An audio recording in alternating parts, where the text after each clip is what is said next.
Hier zal de boord van Sint-Pieter uit 2 weken onlissen. Benny Grauw moet er dus nog even geduld hebben. Ze mat het vereerst want met het speciale Sint-Pietersjournaal. Ik moet eerst het waarbericht maar eens even zien. Want ik hoop je wel op een mooie, rustige reis naar Grauta. Dat is Naros. Ja, de golf van Biscayos.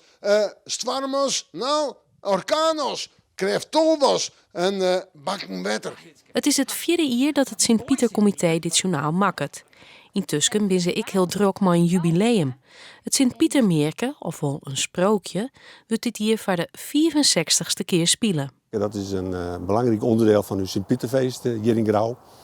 En wij hadden toch als Sint-Pieter-comité om daar dit jaar bij stil te staan. En het belangrijkste is eigenlijk het uitbrengen van een glossy meerke die ik hier bij me had. Die hebben we vorige week het eerste exemplaar daarvan presenteren.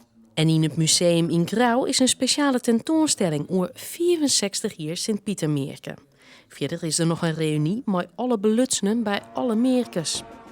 En hoe komt het dit jaar met Zwarte Piet?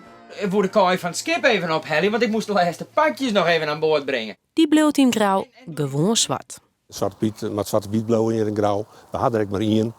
En wij vinden dat die traditie gewoon blauw had. Het is een feest wat je specifiek in Grauw spelen wordt.